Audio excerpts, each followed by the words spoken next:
White officer falsely accuses black woman in court, unaware she's a top Navy SEAL. You underestimated me, Officer Simmons, but the truth always finds a way. What could make a courtroom fall into stunned silence? A police officer accuses a black woman of resisting arrest and assault. His account is convincing, until she takes the stand and turns the entire case upside down. Who is she, and why does her testimony leave the officer, the jury, and even the judge in complete disbelief? This is the story of how one lie unraveled, and a fight for justice became a fight for the truth. Let's dive in. The early morning sun peeked through the heavy drapes of the courtroom, casting long shadows across the polished wooden floor. The room, grand in design, felt almost suffocating. Rows of wooden benches were filled with a mix of spectators, curious townsfolk, journalists taking notes, and a few faces marked with quiet tension. Among them sat Monica Jackson, her calm exterior betraying none of the turmoil beneath the surface. Her dark brown skin glowed faintly under the artificial light, and her neatly braided hair rested on her shoulders. Monica sat upright, her back straight as if guided by an invisible string, her hands clasped lightly in front of her. She was dressed modestly in a crisp white blouse and black slacks, a deliberate choice to exude humility and respect. Yet, her sharp eyes scanned the room with precision, taking in every face, every movement.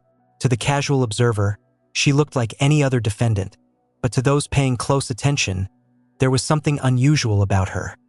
A quiet intensity that seemed out of place for someone accused of a violent crime. The bailiff called the court to order, and all eyes turned to the front of the room where Judge Howard Grayson, an older white man with thinning silver hair, entered.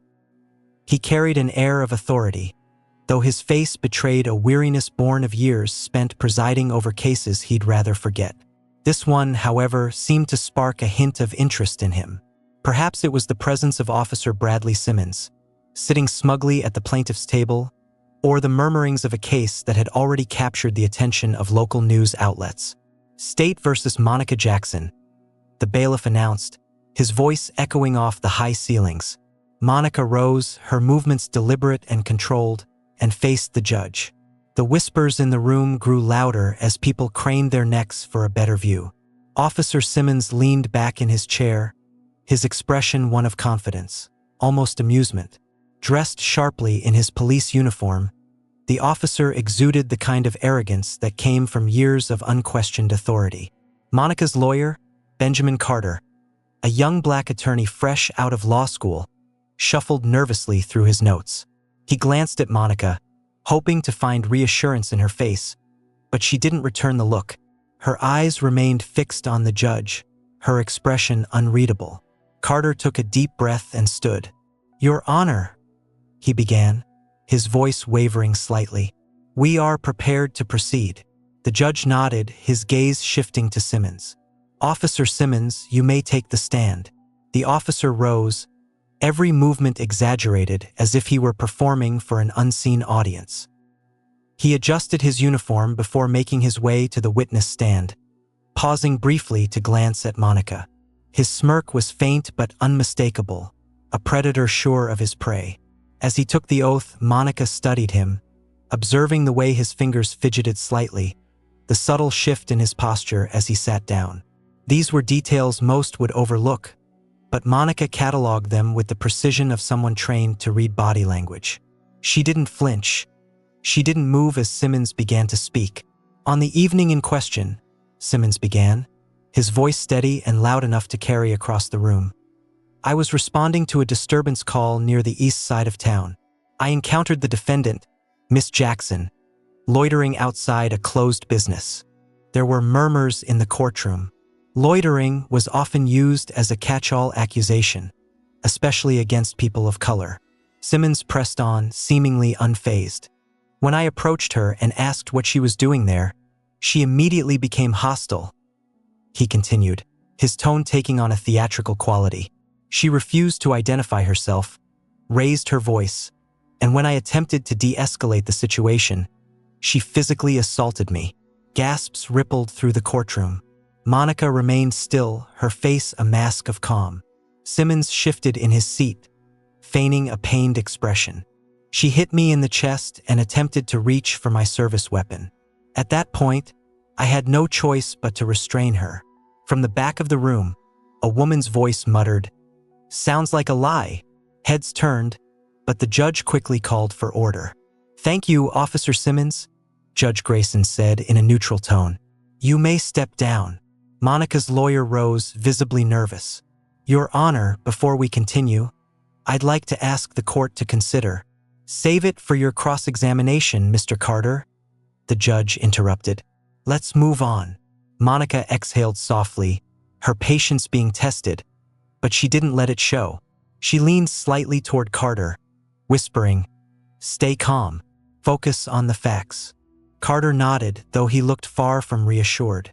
As the prosecution concluded its case, the atmosphere in the courtroom grew more oppressive. Simmons returned to his seat, his smirk now a full grin. He exchanged a look with his fellow officers seated in the back row. Monica didn't miss the wink he gave them. "Miss Jackson," the judge said, his tone carrying a hint of doubt, "it's your turn to testify." Monica stood, smoothing her blouse as she approached the stand. The room fell silent as she took her seat, the weight of 100 stares pressing down on her. She adjusted the microphone in front of her, her movements slow and purposeful. "Miss Jackson," the prosecutor began, a middle-aged man dressed in a sharp suit with a sharper tongue. "Can you explain your actions on the night in question?" Monica leaned forward slightly, her voice steady and controlled. "I can, but first, I need to clarify one thing. The officer's account is not only inaccurate but intentionally misleading." A collective intake of breath filled the room. The prosecutor smirked. "Bold accusation, Miss Jackson. Do you have any evidence to support it?" Monica met his gaze, her dark eyes unwavering. "I believe the truth will come to light soon enough." The prosecutor opened his mouth to retort, but Monica's calm confidence left him momentarily speechless. Judge Grayson cleared his throat, signaling for the questioning to continue. As Monica began to recount her version of events, the tension in the room became almost tangible. The audience hung on her every word, sensing that this was no ordinary defendant. Unbeknownst to everyone, the wheels of justice were already in motion, and Officer Simmons's carefully constructed lies were beginning to unravel. Monica sat on the stand, her posture as steady as her composure. She paused briefly before speaking, her hands resting lightly on the edge of the wooden railing. The courtroom silence was suffocating, every breath held in anticipation of what she might say. When she finally spoke, her voice was calm but carried undeniable strength. "On the night in question," she began, her eyes sweeping across the courtroom, "I was on my way home from visiting a friend. I stopped near the corner of Magnolia and 5th to check my phone for directions." She paused, allowing the detail to sink in. "That's when Officer Simmons approached me." The prosecutor leaned forward, ready to pounce. "And you're saying this encounter was completely unprovoked?" Monica tilted her head slightly, her expression unchanged. "Not entirely. I was standing on the sidewalk, which, as far as I know, isn't illegal. He approached me with his flashlight pointed directly at my face and asked, in a tone I wouldn't call friendly, what I was doing there. "And how did you respond?" the prosecutor asked, his voice tinged with skepticism. "I told him I was checking directions," Monica replied evenly. "He asked for my identification. I asked if I'd done anything wrong." The prosecutor seized the opportunity. "So you questioned his authority?" "I questioned his motive," Monica corrected, her voice firm but not aggressive. "I wasn't obstructing traffic, trespassing, or causing any disturbance. I wanted to know why he was asking for my ID." A ripple of murmurs spread through the courtroom. Judge Grayson banged his gavel lightly. "Order in the court." Monica continued, her tone unchanged. "When I asked for clarification, he raised his voice and accused me of being uncooperative. I told him I wasn't trying to cause any trouble, but before I could say anything else, he grabbed my arm." Her words hung in the air, heavy and undeniable. The prosecutor raised an eyebrow, clearly trying to decide how to twist her testimony to his advantage. Are you claiming the officer physically restrained you without cause? Monica nodded. Yes, and when I told him to let go, he tightened his grip. He said, and I quote, "Women like you need to learn how to listen." Gasps erupted from the gallery. This time, the judge's gavel came down harder. Order. I will not tolerate interruptions.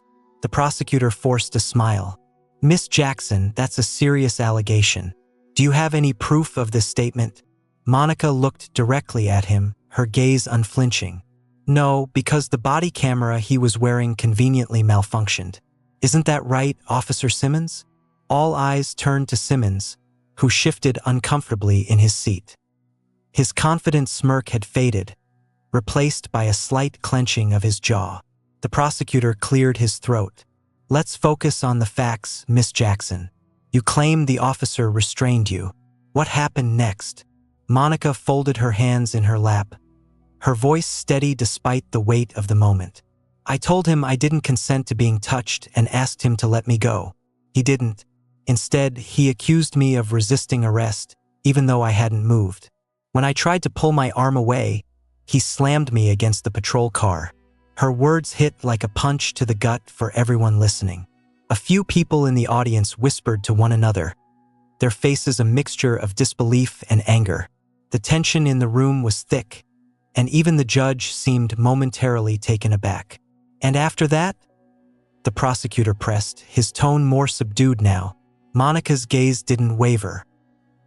He handcuffed me and told me I was under arrest for assaulting an officer.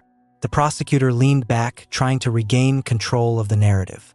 Miss Jackson, you're a strong woman. Is it possible the officer felt threatened by your physical resistance? Monica didn't flinch. I'm not stronger than a trained police officer.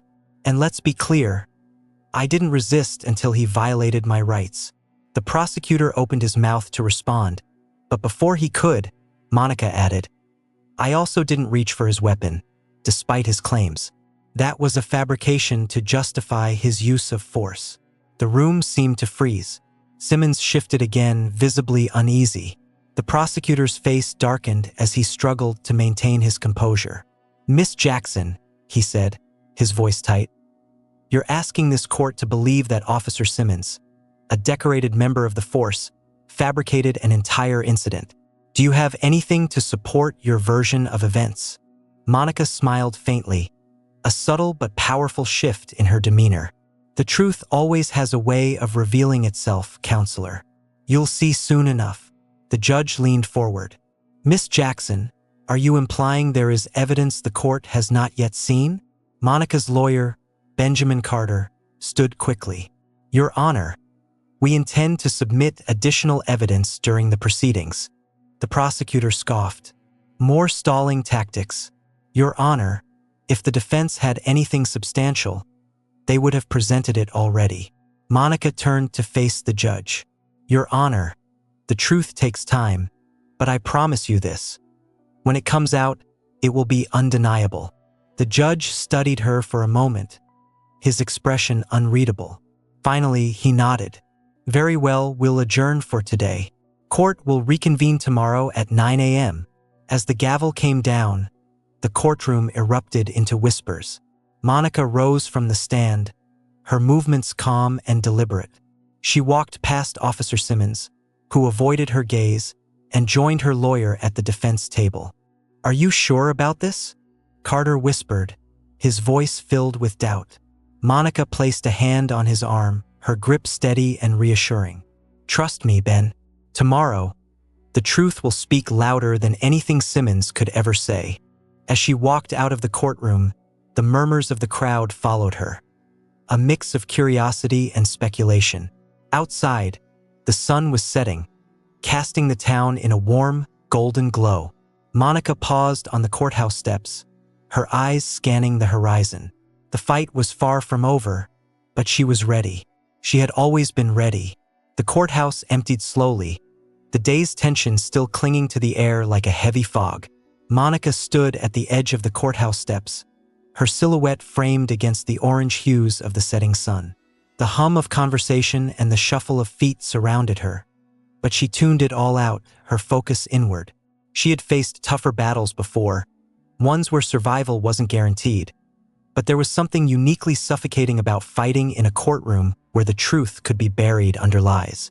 Benjamin Carter appeared at her side, his face a portrait of concern. The young lawyer clutched his briefcase tightly, as if it contained not just papers, but the weight of his responsibility to her. "Monica," he said hesitantly, his voice low enough to avoid drawing attention. "We need to talk." She turned her head slightly, her gaze calm but unwavering. "What's on your mind, Ben?" He exhaled deeply, his breath visible in the cool evening air. "You have to tell me what you're holding back. The judge knows it, the prosecutor knows it, and Simmons, he's getting nervous. Whatever ace you're hiding, I need to know before we walk back into that courtroom tomorrow." Monica's lips curved into the faintest of smiles. "You'll know when the time is right." "That's not enough," he pressed, lowering his voice even further. "I'm your lawyer. If we're going to win this, I need to be prepared for whatever bombshell you're planning to drop." She studied him for a moment, the weight of her silence pressing down on him like a physical force. Finally, she nodded. "Meet me at my house tonight. I'll tell you everything." Benjamin blinked, startled by the sudden shift. "You will. I will," she said firmly. "But not here." Monica's modest home sat on the outskirts of town, surrounded by tall oak trees that swayed gently in the night breeze. The faint glow of a porch light illuminated the walkway, casting long shadows across the gravel path. Benjamin pulled up in his car, stepping out cautiously. The quiet of the area was almost unnerving after the chaos of the courtroom. He knocked lightly on the door, and Monica answered almost immediately, as though she had been standing there waiting. She wore a simple navy sweatshirt and black leggings, a stark contrast to the poised appearance she had maintained earlier in the day. Her hair was tied back, and her expression was unreadable. "Come in," she said, stepping aside. Benjamin entered, his eyes scanning the space. The living room was neat and sparsely decorated, with only a few personal touches. A framed photograph of a younger Monica in a navy uniform, her arm around an older man in a similar uniform. A folded American flag displayed in a glass case on the mantel. A bookshelf filled with titles on leadership, strategy, and history. "You live alone?" he asked, more out of curiosity than anything else. "For now," she replied, gesturing for him to sit on the couch. "Drink." "No, I'm fine," he said, sitting down stiffly and setting his briefcase at his feet. "I'm here for answers, Monica. No distractions." She smirked faintly, appreciating his determination. "Fair enough." She moved to the bookshelf, pulling out a leather-bound folder. It was worn from years of use but well-maintained, the edges slightly frayed. She placed it on the coffee table in front of him and sat across from him in a chair. Benjamin eyed the folder but didn't reach for it. "What's this?" he asked. "My service record," she replied simply. "Everything you need to know about me." He hesitated. "You're serious? You're just giving it to me?" "You're my lawyer," she said. "You need to know who you're defending."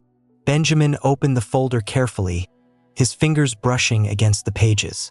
Inside were neatly organized documents, discharge papers, commendations, training certifications.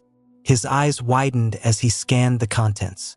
"Wait," he muttered, flipping through the pages faster. "You were a Navy SEAL?" She finished for him. "Lieutenant Commander, retired." He stared at her, his mouth slightly open. "Monica, this changes everything. Why didn't you tell me before?" "Because it's not just about who I was," she said, leaning forward. "It's about what Simmons represents. This isn't just my fight, Ben. It's about exposing the kind of corruption and bias that allows people like him to get away with this." Benjamin ran a hand through his hair, his mind racing. "The prosecutor's going to lose it when this comes out. And Simmons? He'll crumble." Monica's expression darkened. "Simmons won't crumble. Men like him double down when they're cornered. That's why we have to be smart, strategic." Benjamin nodded slowly, understanding the gravity of her words. "Do you think he knows?" "Not yet," she replied. "But he's suspicious. You saw how he looked at me today." He knows there's something he doesn't know, and it's eating at him. Benjamin closed the folder and leaned back, letting out a long breath. So, what's the plan? Monica's eyes glinted with quiet determination. Tomorrow we show the court the truth. But we don't just expose Simmons for lying. We expose the system that enables him. And how do we do that? He asked, leaning forward. Monica stood, her presence commanding even in her casual attire. She walked to the mantel, picking up the folded flag. She turned it over in her hands before looking back at him. We make them see me not as a defendant, but as the woman who spent 20 years protecting the very freedoms that man tried to strip from me. Her voice was steady, but there was an edge to it, a quiet storm brewing beneath her calm exterior. Benjamin felt a chill run down his spine, not from fear, but from the sheer force of her resolve. Monica, he said softly, tomorrow's going to be a fight. She placed the flag back on the mantel, her hand lingering on it for a moment. Then she turned to him, her eyes fierce. I've been fighting my whole life, Ben. Tomorrow's just another battle. The next morning, the courthouse loomed in the pale gray light of dawn, its imposing facade casting long shadows over the bustling crowd that had gathered on the steps. News of the trial had spread quickly overnight, whispers turning into a roar of speculation. The gallery was filled with spectators, journalists scribbling in notepads, community members eager to see justice, and Simmons's fellow officers, who lined the back row in a silent show of support for their comrade. Inside the courtroom, the atmosphere hummed with anticipation, tense and electric. Monica sat at the defense table, her expression calm but focused. Her navy blue blazer and neatly pressed white shirt gave her a commanding presence, one that seemed to silence the room even before the judge entered. Beside her, Benjamin Carter flipped through his notes, his nerves betrayed by the subtle tapping of his pen against the table. "Are you ready for this?" he asked in a low voice, glancing at her. Monica turned her head slightly, her gaze steady. "I've been ready for years, Ben. Let's give them the truth." The gavel struck, and Judge Grayson entered the room. His stern face surveyed the crowd. "Court is now in session. We will continue with the case of State versus Monica Jackson." The prosecutor, a seasoned man with sharp features and a suit that seemed tailored to intimidate, stood first. "Your Honor, we intend to reinforce the testimony of Officer Simmons today and present additional evidence to support the charges against the defendant." Monica didn't flinch, her hands resting lightly on the table. She could feel the eyes of the room on her, but she remained as steady as a rock in the tide. The prosecutor called Simmons to the stand again. His polished demeanor masked the growing tension in the room. Simmons adjusted his tie as he walked to the stand, his movements slower than usual, as if weighed down by the scrutiny he could feel pressing in from every angle. "Officer Simmons," the prosecutor began, his voice firm but measured, "please remind the court of the events that led to the defendant's arrest." Simmons cleared his throat, his voice carrying a hint of strain. "As I stated before, I encountered the defendant near a closed business. She was acting suspiciously, refused to identify herself, and became physically aggressive when I attempted to question her." "And you stand by your account of her behavior?" the prosecutor pressed. "I do," Simmons replied, his eyes flicking toward Monica for the briefest of moments. The prosecutor nodded, satisfied. "Thank you, Officer Simmons. No further questions." Benjamin rose slowly, his expression unreadable.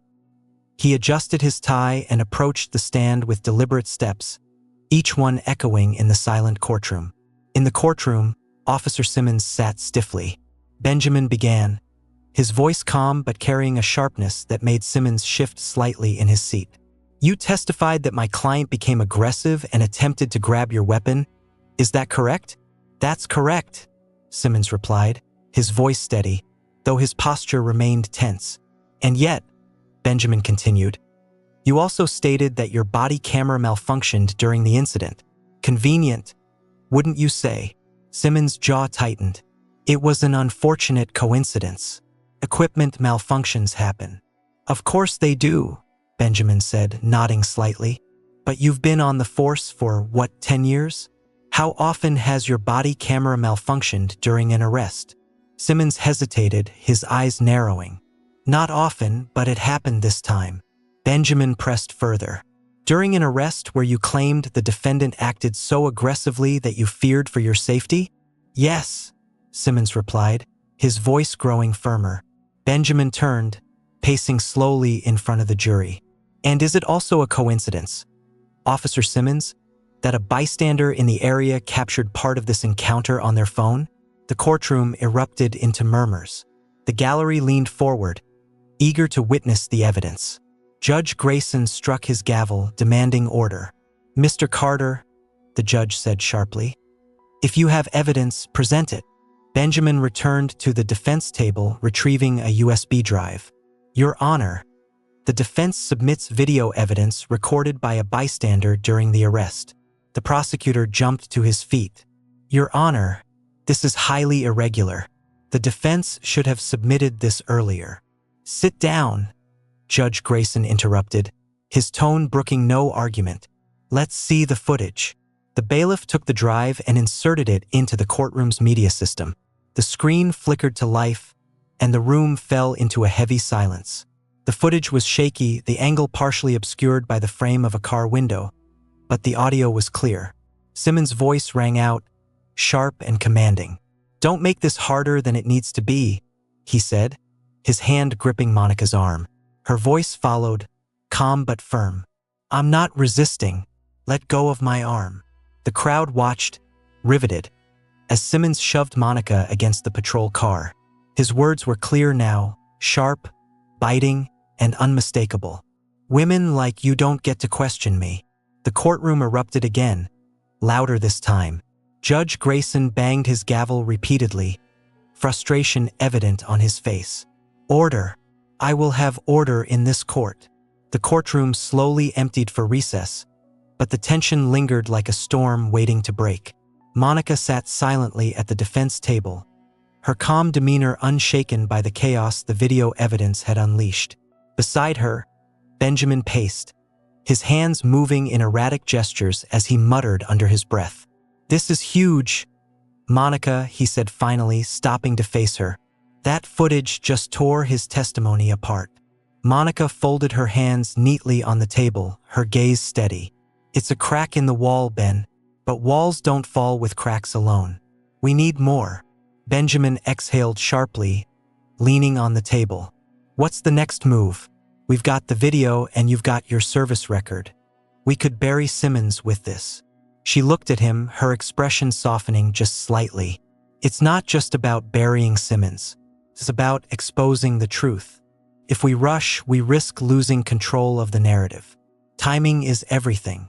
Before Benjamin could respond, the bailiff's voice cut through the room. Court will reconvene in 5 minutes. Monica stood, adjusting her blazer. Stay sharp, Ben. It's time. As the judge entered and the room was called to order, all eyes were on Officer Simmons.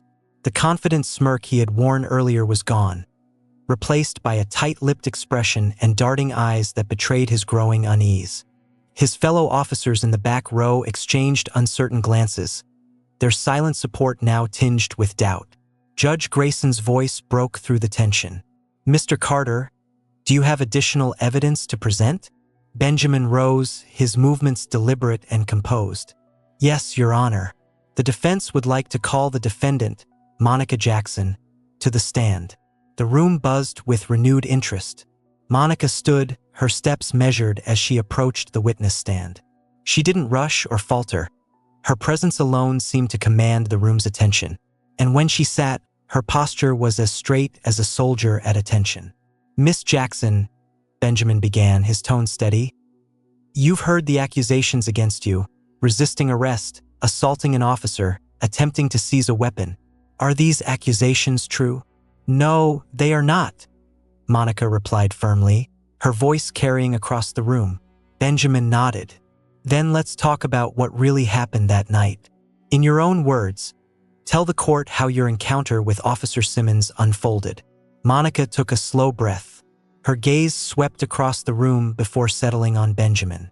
That night, I was heading home after visiting a friend. I stopped to check my phone for directions when Officer Simmons approached me. He asked what I was doing there, and I told him. When he asked for my ID, I questioned why he needed it. I wasn't doing anything illegal, and I wanted to know his reasoning. And how did he respond? Benjamin asked. Monica's jaw tightened slightly. He accused me of being uncooperative. When I tried to explain myself, he grabbed my arm and refused to let go, despite me telling him I hadn't done anything wrong. Benjamin took a step closer to the jury, his voice rising slightly. Did you threaten him in any way? No, Monica said firmly.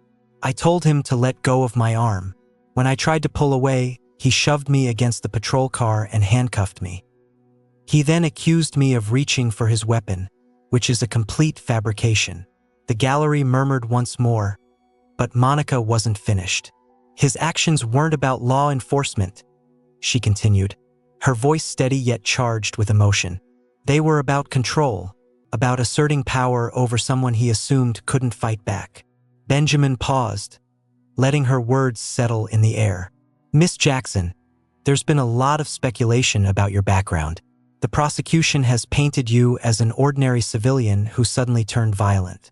Is there more to your story that the court should know? Monica's eyes met Benjamin's, and for the first time, her calm exterior gave way to a flicker of something deeper.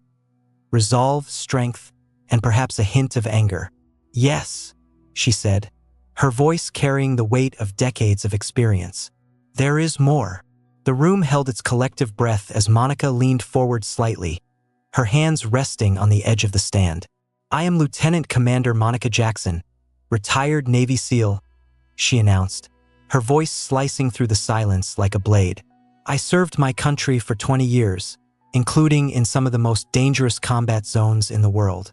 I've led teams on missions that require discipline, precision, and strength, qualities that I carry with me every day. Gasps rippled through the courtroom, followed by stunned silence. Even Judge Grayson seemed momentarily taken aback, his gavel frozen in midair.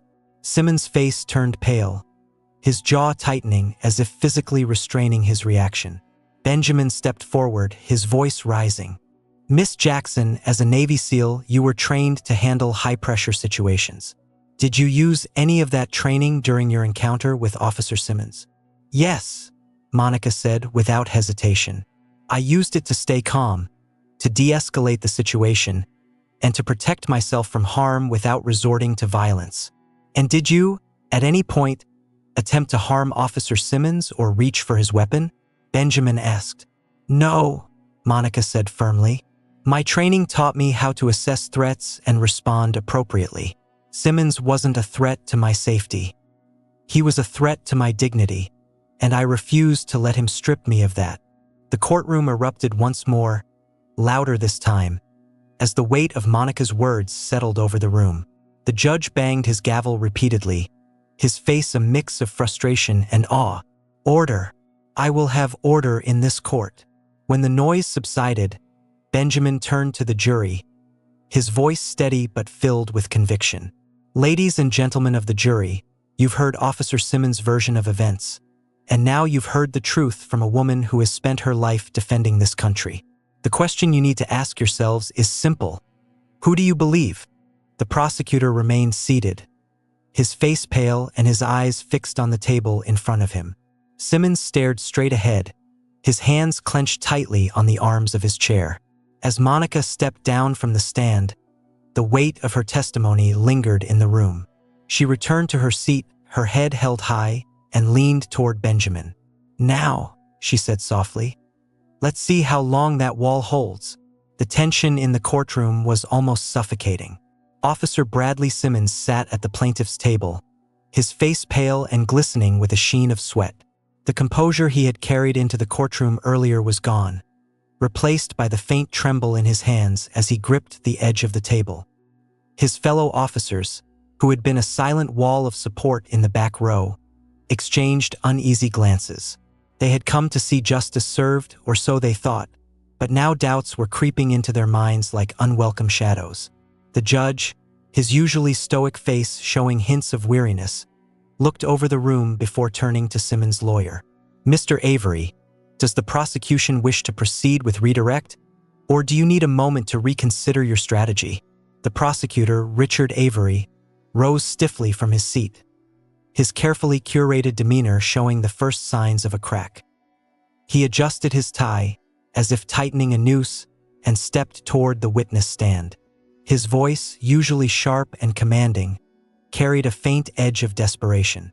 "Your Honor," he began, "we intend to call Officer Simmons back to the stand to clarify some inconsistencies." The judge nodded, his eyes narrowing slightly. "Proceed." Simmons rose slowly, his movements stiff, as though weighed down by the mounting scrutiny. As he walked toward the witness stand, he avoided Monica's gaze, which followed him with a calm intensity. When he finally sat down, his hand trembled as he adjusted the microphone, a gesture that didn't escape the jury's attention. Avery approached, forcing a smile. "Officer Simmons, you've heard the defendant's testimony and her claims regarding your conduct. Do you have anything to say in response?"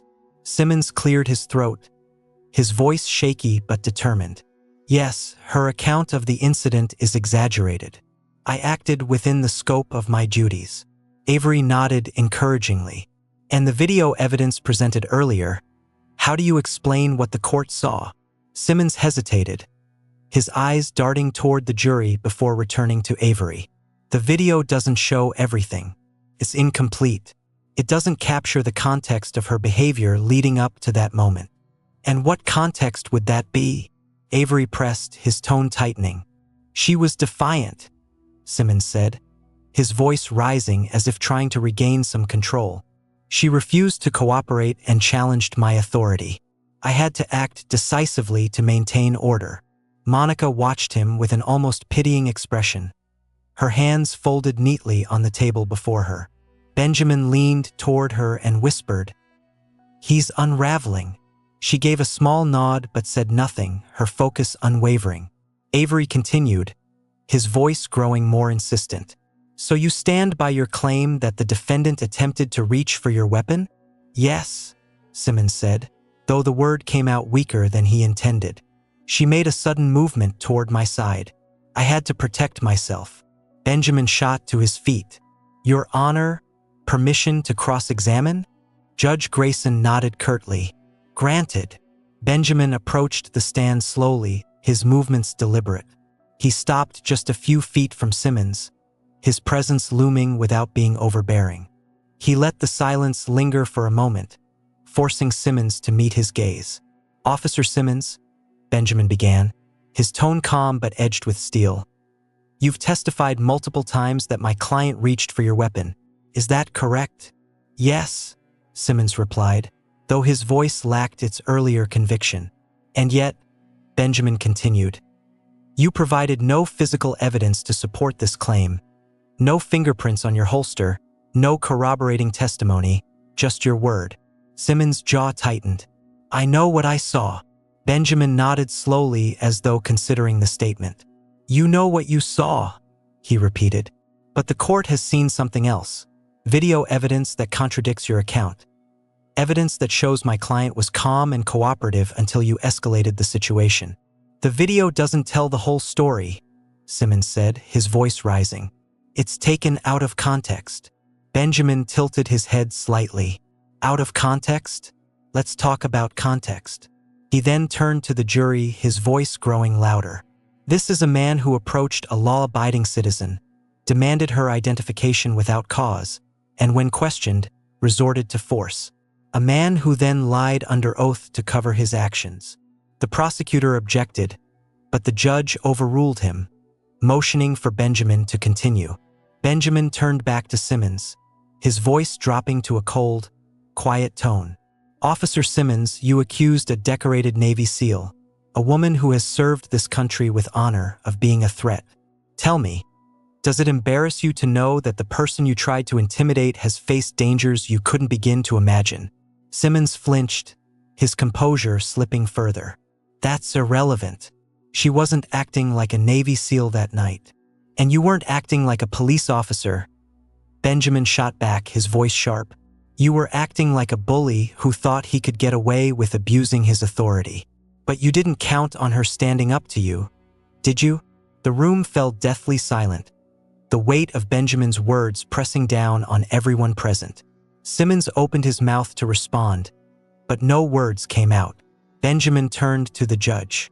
"Your Honor, I have no further questions." Simmons stepped down from the stand, his shoulders slumped as he returned to his seat. His fellow officers avoided his gaze, their earlier confidence in him now replaced with doubt. Monica watched him for a moment before leaning toward Benjamin. "The walls are starting to crumble." Benjamin nodded, a small smile tugging at the corner of his lips. "Let's finish the job." The courtroom was heavy with silence as Officer Bradley Simmons returned to his seat. His confident facade had shattered, and he now looked like a man walking the edge of a crumbling cliff. The air in the room felt dense, charged with unspoken tension. The jury exchanged glances, their expressions betraying growing unease.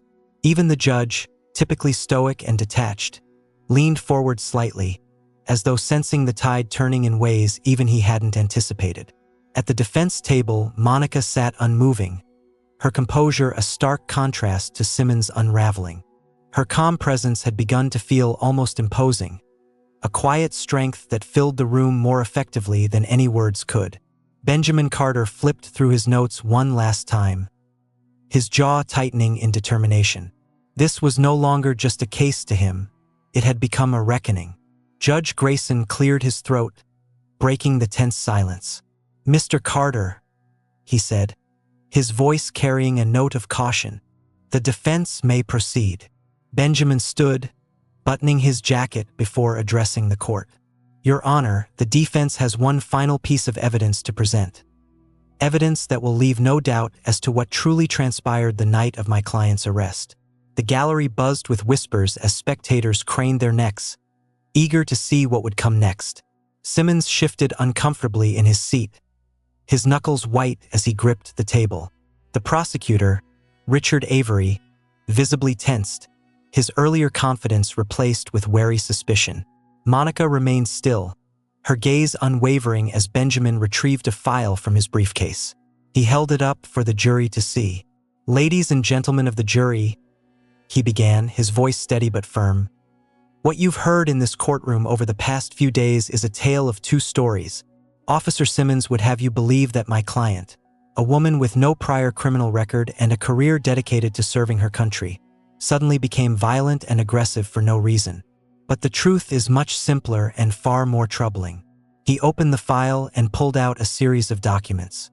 "This," he said, holding up the first page, "is Officer Simmons's personnel record, and what it reveals is a pattern of behavior that speaks to his credibility, or rather, his lack of it." The prosecutor leapt to his feet. "Your Honor, I object. This is irrelevant to the case at hand." Judge Grayson raised a hand to silence him. "Overruled. Mr. Carter, you may continue." Benjamin nodded and addressed the jury directly. Over the course of his career, Officer Simmons has been the subject of multiple complaints. Excessive force, racial bias, improper conduct. These complaints were either ignored or swept under the rug by the department. But today they come to light. He handed copies of the documents to the jury, who studied them intently. The murmurs in the gallery grew louder, and even the judge's expression darkened as he scanned the pages in front of him. "Let me be clear," Benjamin said, his voice rising slightly. "This is not just about one bad decision. This is about a pattern of abuse, one that culminated in the false arrest and mistreatment of my client." He paused, letting the weight of his words settle over the room, before turning toward Monica. "And now, it's time for her to speak her truth." Monica rose slowly, her movements deliberate and controlled. She walked to the front of the courtroom, standing tall and commanding as she addressed the jury. "My name is Lieutenant Commander Monica Jackson," she began, her voice clear and steady. "For 20 years, I served in the United States Navy as a SEAL. I've been to places most people can't imagine, faced dangers most people will never know. And through it all, I've held myself to the highest standards of integrity and discipline. Her eyes swept over the jury, each word carrying the weight of her experience. "I've faced enemies on the battlefield, but I never thought I would face one in my own country. That night I wasn't a threat. I wasn't breaking any laws. I was simply existing, something that, for people like me, often feels like a crime in itself." The gallery fell silent, the earlier murmurs replaced by a palpable sense of shame and reflection. Monica continued, her voice unwavering. "Officer Simmons didn't see me as a person. He saw me as a target, a means to assert his power and control. But what he didn't see was my strength, my resolve, and my refusal to be silenced." She turned to face Simmons directly, her gaze piercing. "You underestimated me, Officer Simmons. But more importantly, you underestimated the truth. And the truth has a way of coming to light." Simmons looked away, his face flushed with humiliation. The jury's eyes followed Monica, their expressions a mixture of awe and anger, not at her, but at the system that had allowed this to happen. Monica turned back to the judge. "Your Honor, I fought for this country. I fought for justice, and I'm here today to fight. Not just for myself, but for every person who has ever been wronged by those sworn to protect them." The room erupted in applause, despite the judge's gavel striking repeatedly. "Order!" Judge Grayson barked, though even he couldn't hide the respect in his eyes as he looked at Monica. Benjamin stepped forward, placing a hand on her shoulder. "Thank you, Lieutenant Commander Jackson. No further questions." As Monica returned to her seat, the energy in the courtroom shifted. The jury looked at her with newfound respect, their earlier skepticism replaced by conviction. Simmons, on the other hand, seemed to shrink in his chair, his earlier bravado now a distant memory. Judge Grayson leaned forward, his voice heavy with finality. "We will now move to closing arguments. I suggest both parties choose their words carefully." The courtroom felt like it was holding its breath. The tension was thick, the silence heavy, as the prosecutor, Richard Avery, rose to deliver his closing argument. He adjusted his tie nervously and approached the jury, his usual confidence replaced with a strained composure. "Ladies and gentlemen," Avery began, his voice measured but lacking its earlier vigor. "What we've seen here today is a complex case. While the defense has worked hard to paint Officer Simmons as a man with a questionable record, I urge you to consider the broader picture. Law enforcement officers make split-second decisions every day, often under challenging circumstances. Officer Simmons believes he was acting in the best interest of public safety." He paused, his gaze flickering toward Simmons, whose face was a pale mask of unease. "Mistakes may have been made," Avery admitted, "but that does not change the fact that Officer Simmons was doing his job. The defense's claims, while compelling, do not erase the fact that the defendant questioned authority, resisted an officer, and escalated the situation." Avery's tone hardened as he finished. "I ask you to consider the facts and not be swayed by emotion or spectacle." "Thank you." The courtroom remained silent as he returned to his seat. Benjamin Carter rose next, his movements deliberate and composed. He adjusted his jacket, straightened his tie, and approached the jury with an air of quiet confidence. "Ladies and gentlemen of the jury," Benjamin began, his voice steady and firm, "what we've seen here today is not a complex case.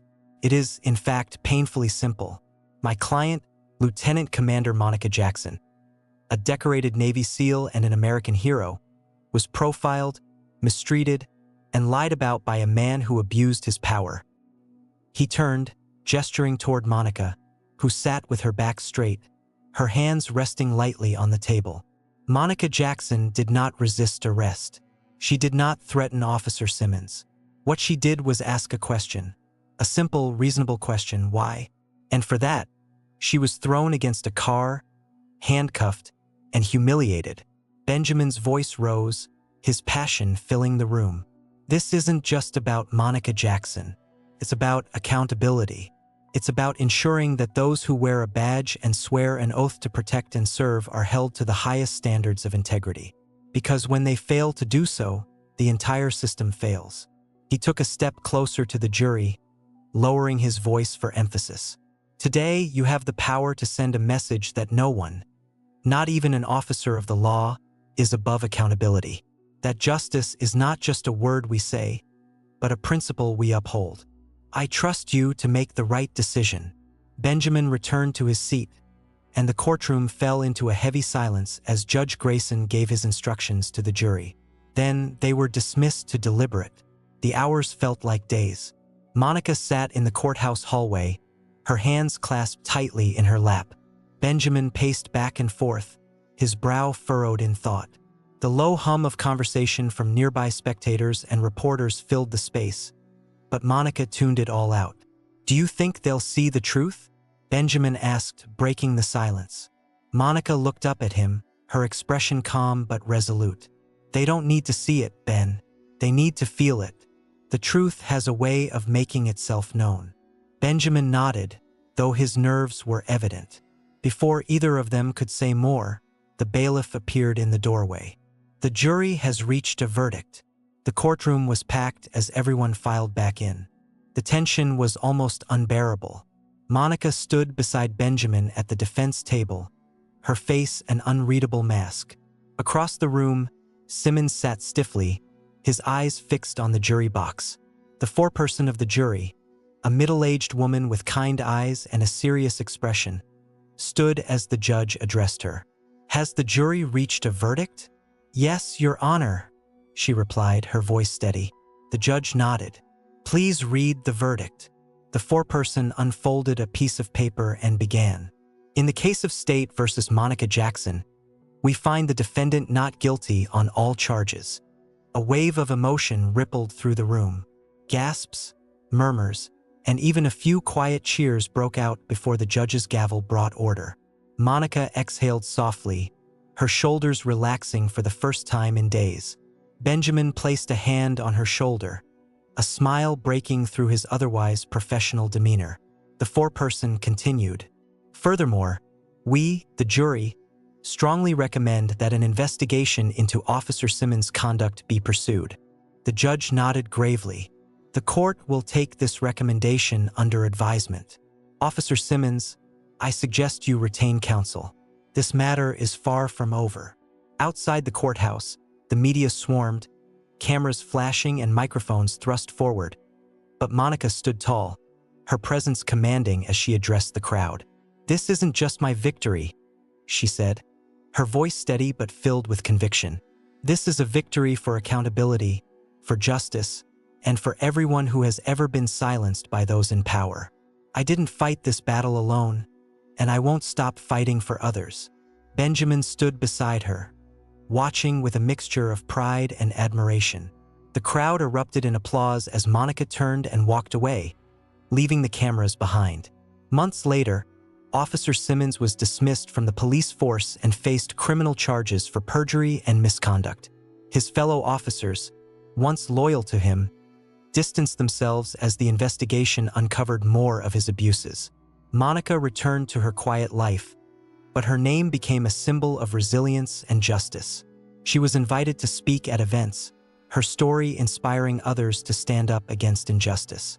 Though she had left the battlefield years ago, Monica Jackson knew that her fight wasn't over, and she was ready for whatever came next. Because, for her, justice wasn't just an outcome, it was a way of life. And just like that, the truth prevailed. A courageous woman stood her ground, exposing lies and demanding justice in a system designed to silence her. This story isn't just about one victory. It's a reminder that standing up for what's right can change everything. If this story moved you, make sure to subscribe to my channel for more powerful stories like this one. Turn on notifications so you never miss an update, and join me as we uncover more tales of resilience, justice, and redemption. Thanks for watching, and I'll see you in the next one.